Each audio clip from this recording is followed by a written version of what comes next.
you got spared. Yeah.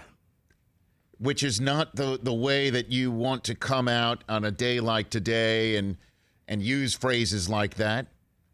Certainly on a day where coaches in the National Football League, some of them were not spared. And I'm referring to T.J. Jefferson's Dallas Cowboy fandom. Had no idea that the entire Dallas Cowboys New York Giants football game was one large banana in the tailpipe. Had no idea. And that's not what we talk about after game 256, after a season ends in the NFL. And 256 games are in, and the defending Super Bowl champion Kansas City Chiefs are your one seed in the AFC, and that was the only seed coming into yesterday's remarkable Week 17, remarkable for so many reasons after what the entire league has gone through to play 256 games, not all of them on time, but all of them uncanceled, all of them played. 0 cancellations in the COVID-19 pandemic regular season. That is in the books.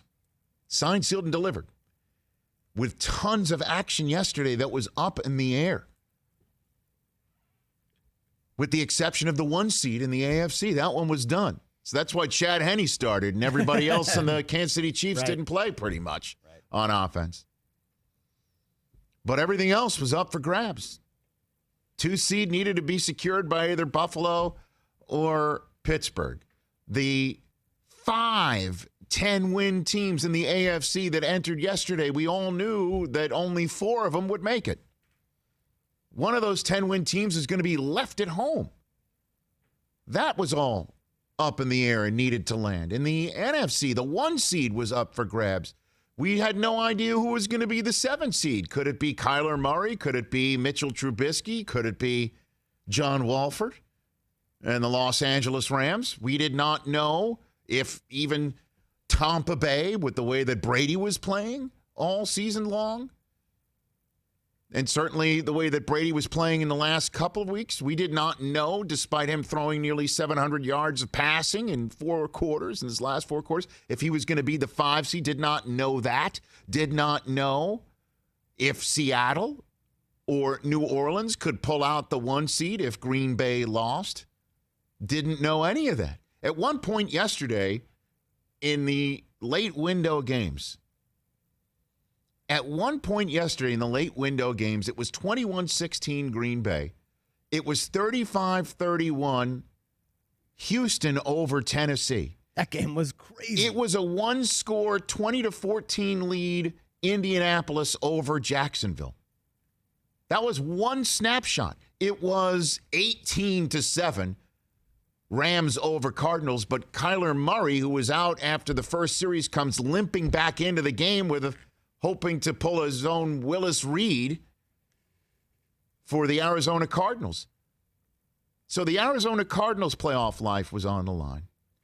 With Indianapolis being down or only up by 6 points, the Dolphins' playoff life was on the line. The Dolphins needed Jacksonville to pull that one out.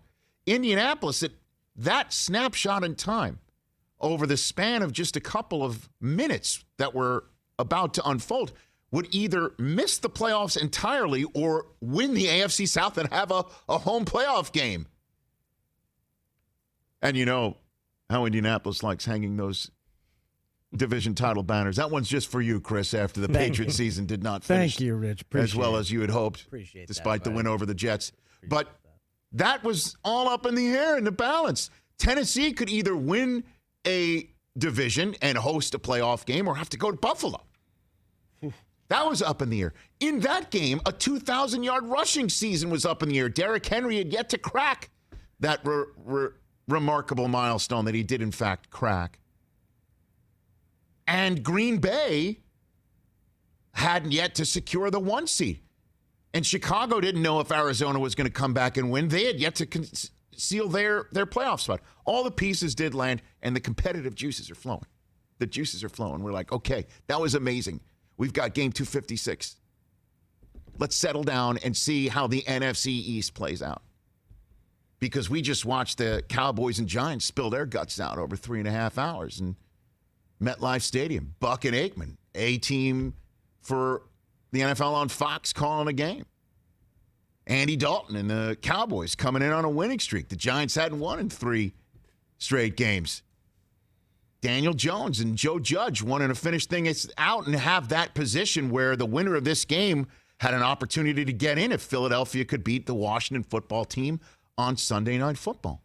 In Game 256, which we have, as a football-loving nation, come to expect is a do-or-die playoff game. The NFL basically tells Fox and CBS, we're sorry if you've got a de facto playoff game where both teams need to win it and get in. You lose that game, it's now placed in front of the entire nation to finish the regular season as if the playoffs have already started. Unfortunately for all of us, the way that the chips landed in all previous 200-some-odd games coming into Week 17 didn't have that de facto playoff game, didn't have the winning in, because the Eagles lost to the Cowboys, eliminated Philadelphia from playoff contention. And the idea that the Washington football team would have to win and get in, we knew that. So that was something that you had to hold on to right there. And Philadelphia, one would think, would have to have those competitive juices flowing in an NFC East game. And Jalen Hurts is a quarterback that the rest of the country had been watching grow up before our very eyes and drop the Huggies. And Alex Smith was coming back, and this is a great game. And so let's put it on NBC. Then something interesting happened. That's the word we're using? Yeah, because I'm sitting on NFL Game Day morning on Sunday morning, and Mike Garafolo is reporting from the old link in Philadelphia, talking about the number of players who are healthy, who are going to be inactive for the night's game, or somewhat banged up, can't go, that Miles Sanders knee, that Fletcher Cox this, that Carson Wentz, I guess, flat-out inability to play the position anymore successfully. Healthy scratch. He's going to sit. Nate Sudfeld's going to back up Jalen Hurts.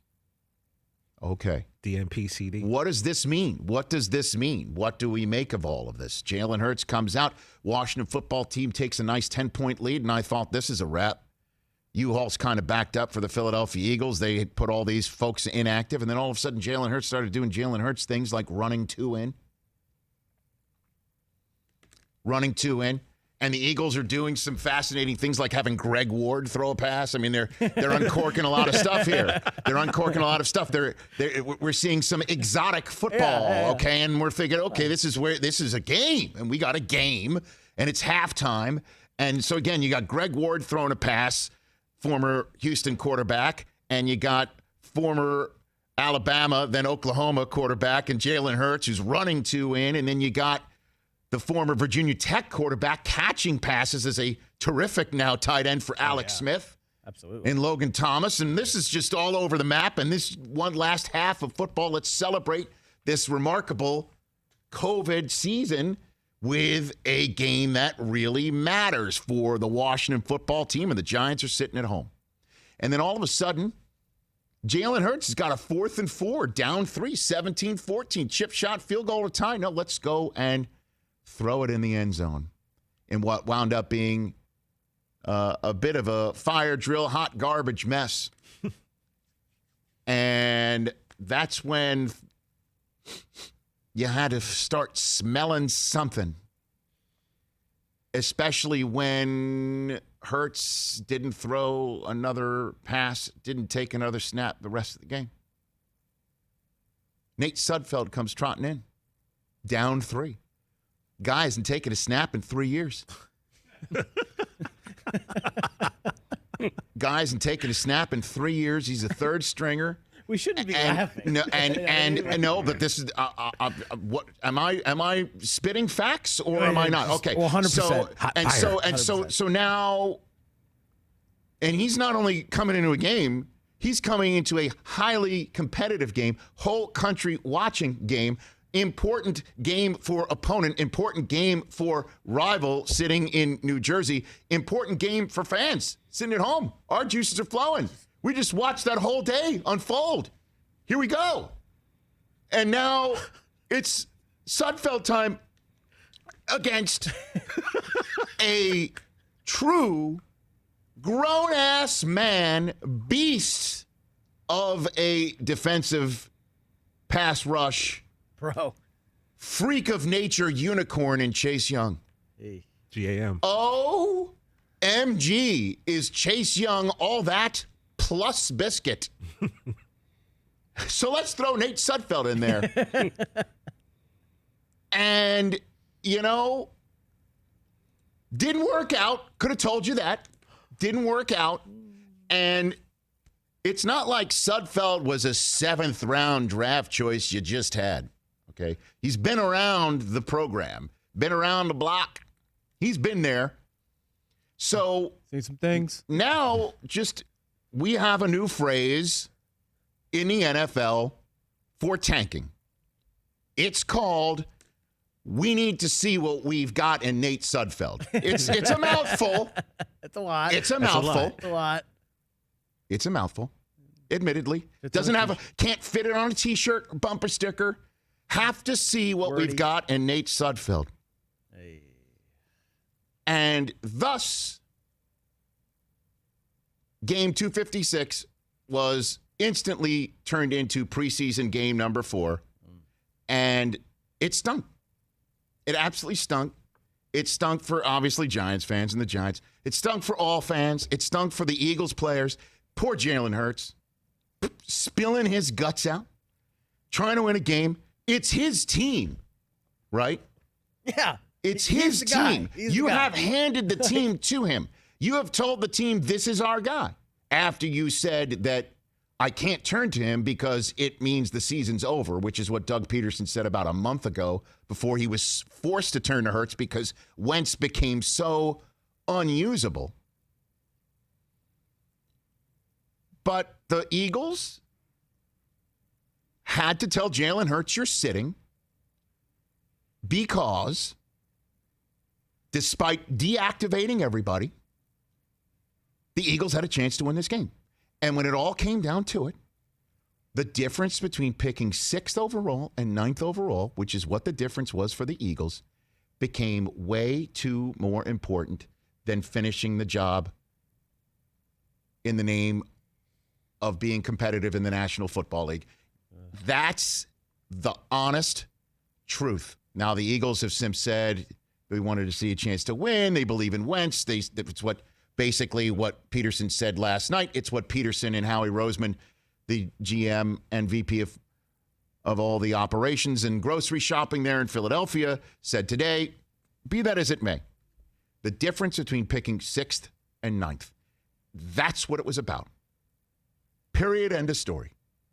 And you never see it play out in game 256. It's never happened that same manner before. In the same way, we've never seen a guy sign a 9-figure deal like Wentz and then fall completely apart after signing it. Right. We haven't seen that either. So the Eagles have had a lot of unprecedented firsts dropped into their lap.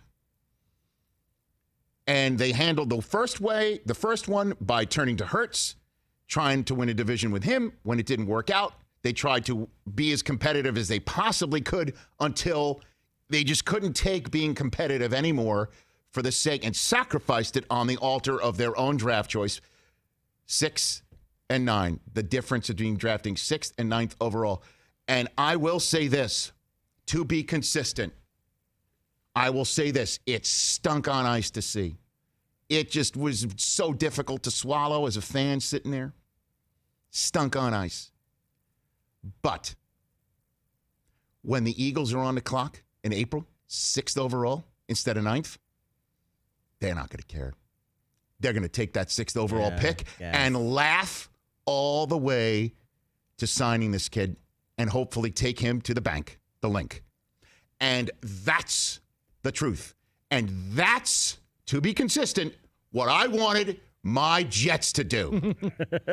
Because when they're Here sitting we there, go. because when they're sitting there second overall, Buckle up. watching Trevor Lawrence hold up the Jaguars jersey, smiling next to Urban Meyer or whoever it is, I'm serious. Easy, baby. Hold on a second. Easy, baby. Whoever it's going to be, whoever the Jaguars would never have been able to hire without Lawrence being the one to hold up the jersey, because they completed the job to get Trevor Lawrence in the same way the Jets could not. And the Jets are sitting there watching that happen. Okay. Are they going to be sitting there saying, you know what? Could have been us, but man, the feeling we had after we beat the Rams. Oh, man. Sticking it to the Browns the way we did, and the Browns still made the playoffs anyway, but the way we felt after those 2 days, oh boy, is it worth it. It's worth it. We were competitive. So as much as it stinks, and it's difficult to swallow, and the NFL should call up Jeffrey Lurie and say, did you know about this? Is this the way you're doing it? And everybody's thinking is take draft picks away from... they're just doing what other teams do. It's just not in the spotlight of Game 256, the whole country watching, and the entire number one media market in the world focused on it because their team can make it in the Giants. Everybody's focused on it. The Eagles just did what other teams do and what I wanted the Jets to do. Because right now, you know who's knocking on the Jets' door saying, oh, please, can I come work for the Johnson family? Anybody who would have said that if they had Trevor Lawrence in their back pocket today. Facts. Hashtag facts. Spitting truth in our first show in 2021. I mean, do you want to know who the last 4 number 6 overall picks were? They're better than number 9, I'll tell you that. Justin Herbert, he's good. Yeah. Daniel Jones, he's pretty good. Right. Quentin Nelson, Yeah. Right. Jamal Adams. Okay. See what I'm saying? That's what the Eagles were doing last night, and they can dress it up with whatever language they want to dress it up with. And we could all sit there and go, that's such a bunch of crap.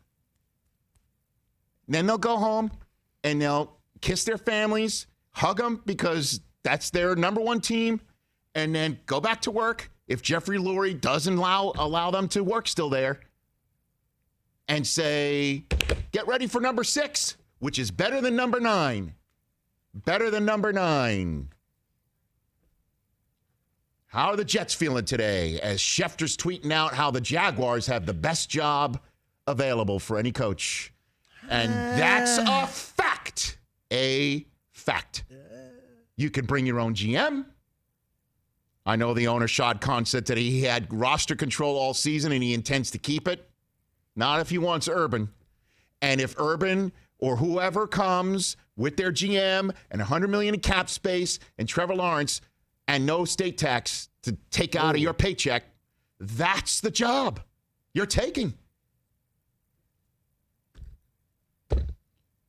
So, spitting the truth. Spitting the truth.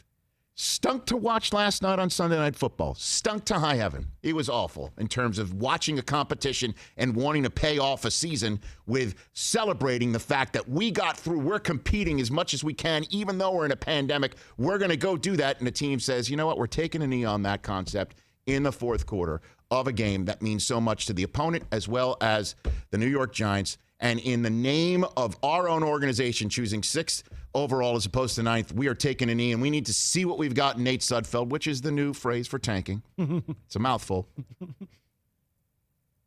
But guess what? They're laughing all the way to the commissioner's podium with their card, 6th overall next year. And this is what the Jets should have done.